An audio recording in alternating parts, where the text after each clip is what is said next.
Welcome to Meet Your Neighbor, the podcast that highlights the people and stories that make Westbrook Village a truly exceptional community. I'm your host, Steve Marilla, local realtor, neighbor, and proud member of this vibrant community. Each episode, we sit down with residents to learn about their careers, life experiences, and what brought them to Westbrook Village. It's a chance to connect, share, and celebrate the unique journeys that shape our neighborhood. Thanks for tuning in. And now, let's meet your neighbor. Hello, everyone. Today, we're going to have a little different episode. I'm here with Kjersten Marilla, who is right now holds #1 most listened to podcast in the Meet Your Neighbor podcast. Wow. How's that feel? Well, pretty good, but I thought I was going to get surpassed. Well, we have one podcast interview that is trying to beat you. It is his goal. He's been marketing himself. He has been sharing, and I love it.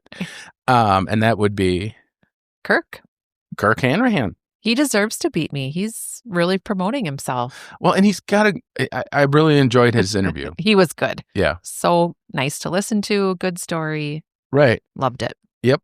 But you're still #1, so don't Thank you. forget that. Thank you. Yep. Thank you very much. So today's podcast is a little different. We're going to do a year in review. It's the last week of the year, and kind of share what this podcast is like. I mean, we just last week hit episode number 37, Ron Butler, and it's hard to believe 37 episodes. I know it. I mean, I know you post one a week, Right? which is that's quite often. Yep. But still, I just can't believe there's been that many shared stories already. Right. And I think they've all been great in different ways. We're going to kind of go through our favorites.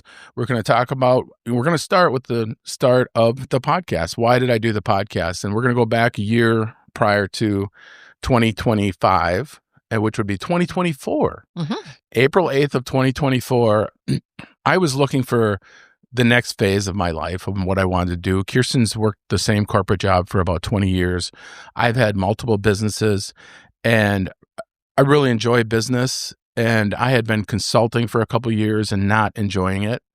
And I thought, what about real estate? Would I enjoy real estate? And April 8th, 2024, I decided to do it. I signed up for an online class, and I loved it the first day. Remember when I was doing my studying, and I'm like, this is fascinating.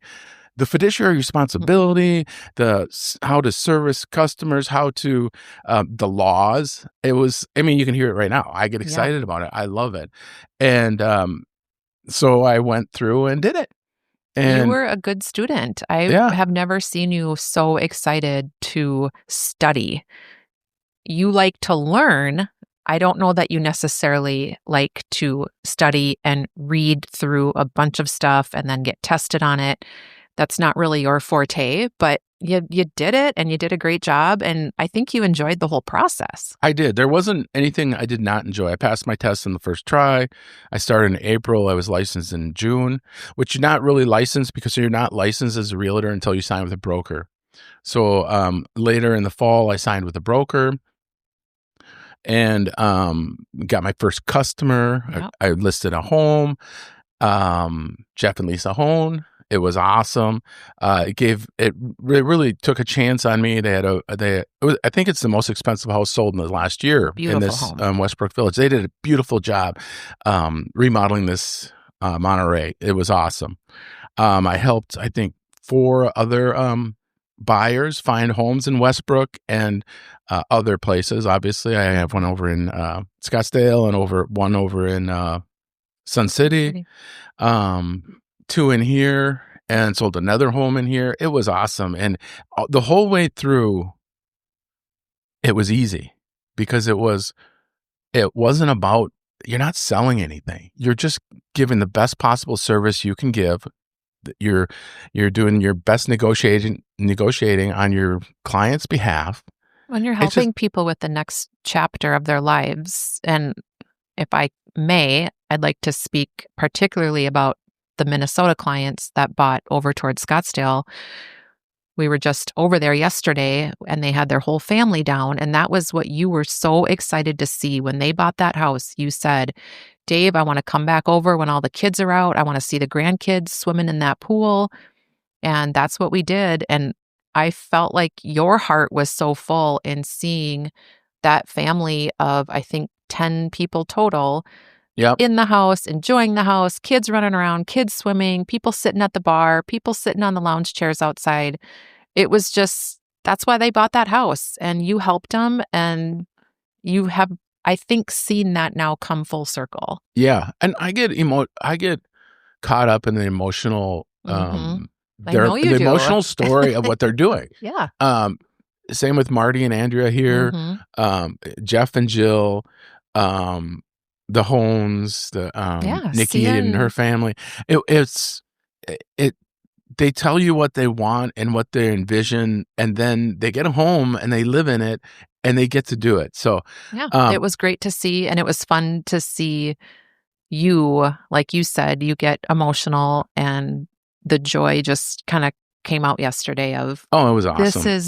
This is why they bought that house, and we got to be a part of it. Yeah. And it was Realtor 101.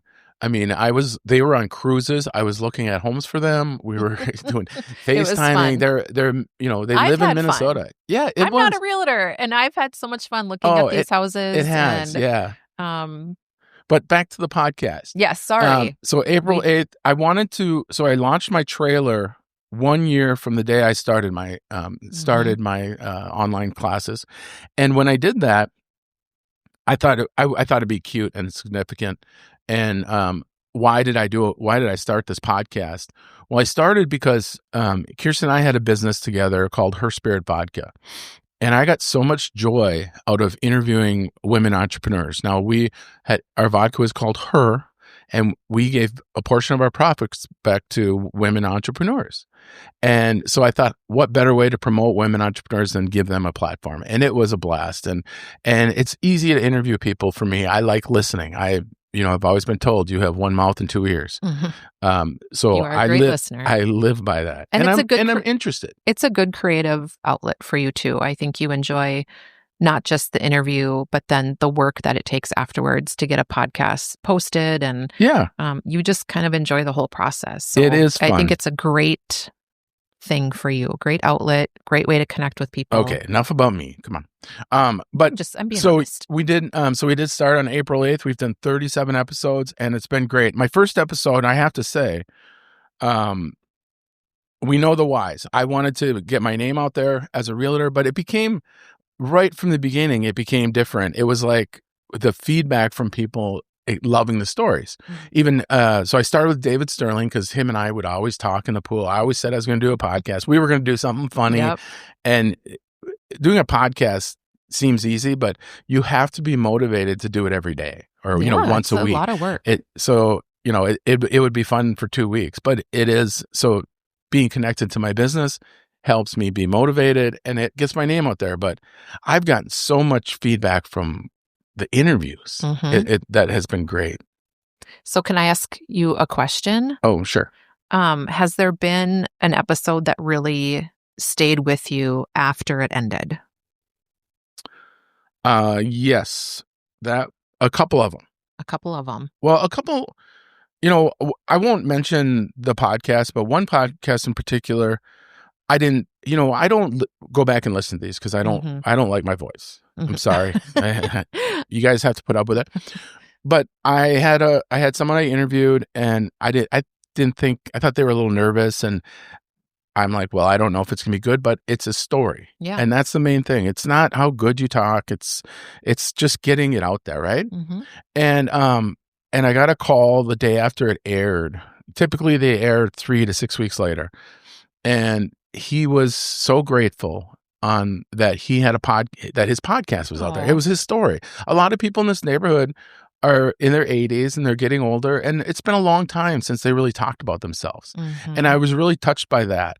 I think Michelle's story coming to, so it was so cute when she said she went to her Catholic sister teacher and said, I don't understand how I can be pretty and ugly at the same time. And she goes, oh, sweetheart. Yeah. They're saying you're pretty ugly. Yeah. And you need to learn the English language. Yeah. And she knew 50 words when she got here. And then she ended up going to I think Howard University. I don't remember.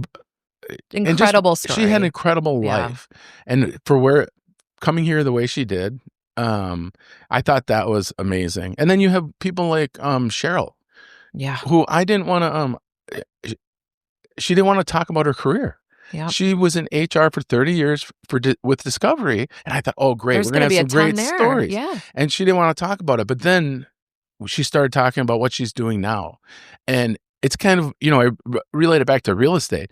She's learning to teach dance, and she wants to be the best teacher at dance, and she was getting goosebumps during the interview, and I think that's what people like to hear, is what really excites you, right? The passion, exactly. Yeah. We often, both of us, hear people say, I don't want to be on the podcast because I'm not interesting, or I don't have a story, or people will be bored by me. And that's just so not true. Right.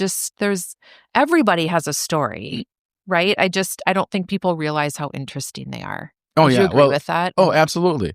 Well, like Ray Thompson, I was interviewing a helicopter pilot, a PE teacher, and a jet pilot in the same day. And Ray was the PE teacher. Yep. And if you just on paper, you're like, sure, that's not going to be, how's he going to be interesting? Compared to a jet pilot. And he was the most interesting. He had tragedy in his life. He has a strong belief in God, but he smiled the whole way through every travesty.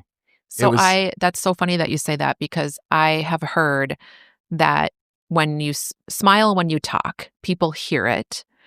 And that was so true with Ray.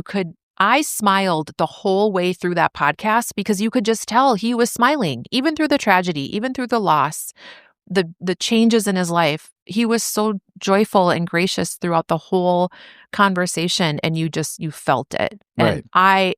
I found myself smiling along with him. Yeah. Crazy. His was, God, such a good one. Donna Music.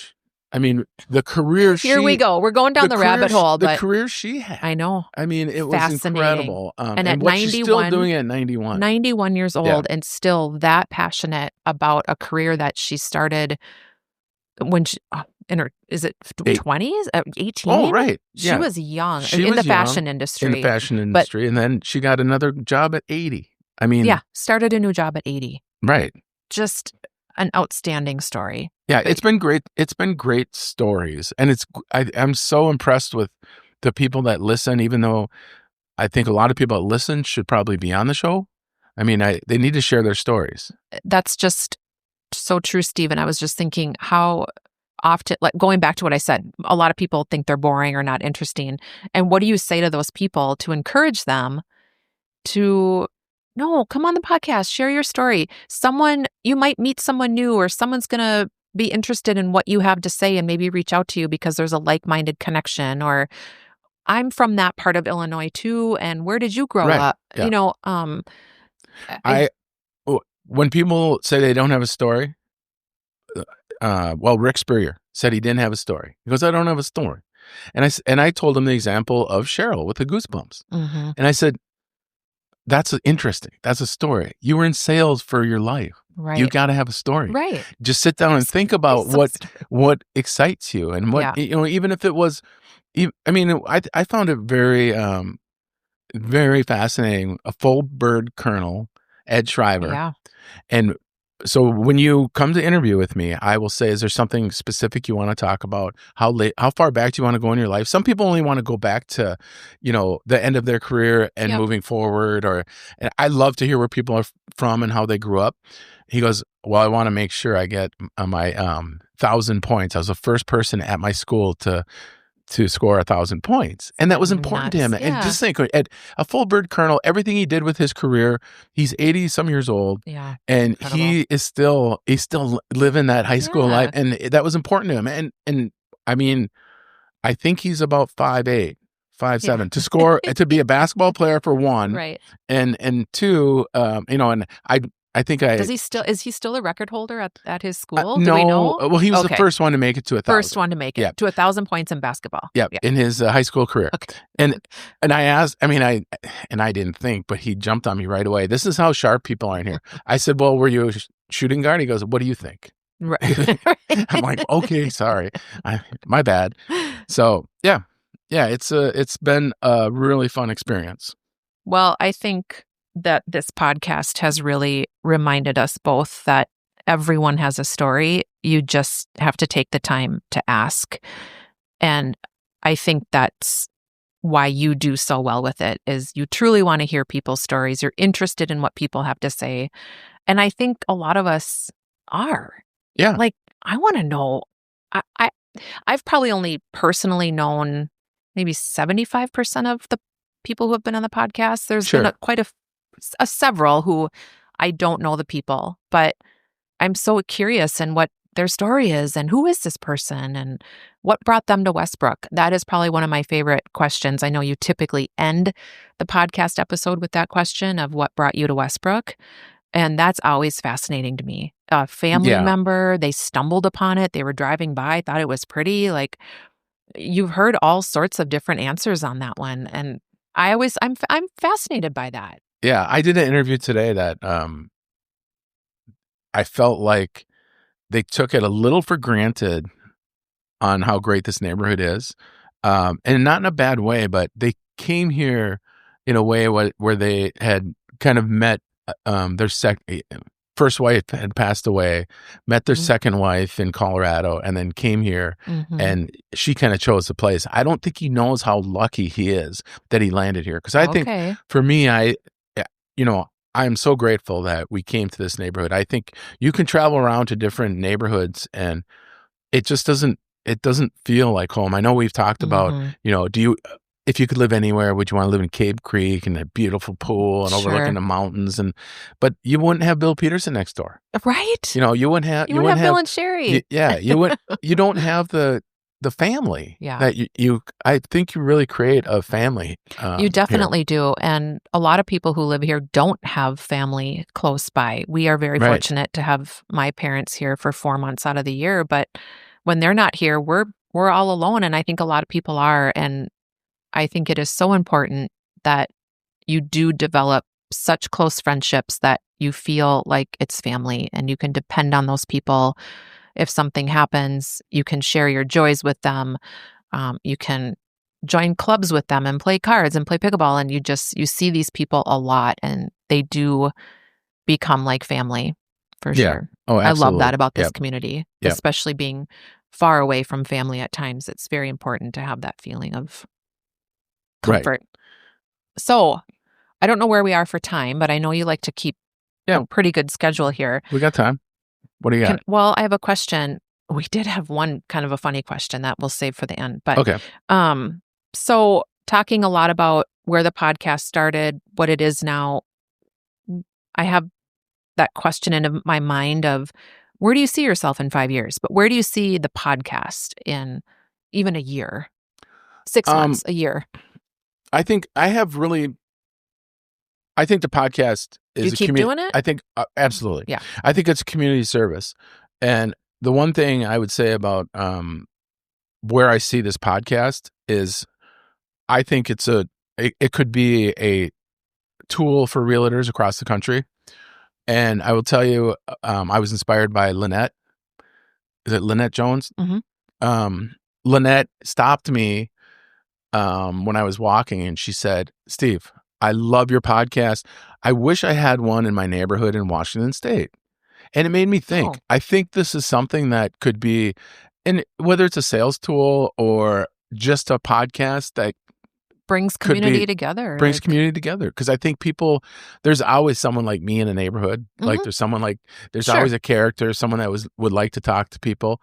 So I think that I would like to see this thing be everywhere. I would like to see neighborhoods, anywhere you have, 3,000 to 5,000 homes, and you have someone that wants to hear stories. I think it's very possible that this could be something more than what I created. Now, I am fine with it being what it is. I love doing it. I mean, it's work when I do it, but I love the instant gratification, the feedback I get. I feel really good on Monday when I edit, I load the file, and it's ready to go the next day. I'm smiling right now because what you just said something, and I think it's so fun when people say, "Who's up next week?" Like people listen and then they already want the next one.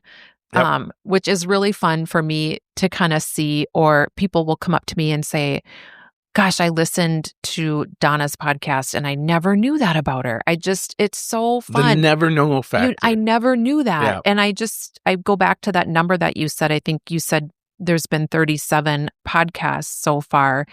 And you just also mentioned that we live in a community of 4,000 homes. So I think that roughly translates to 6,500 people. There's a lot of single people in here, but mostly are couples. Yeah. Let's say 6,500 people. Okay. You've touched on 37 of them. Right. And one of them's me.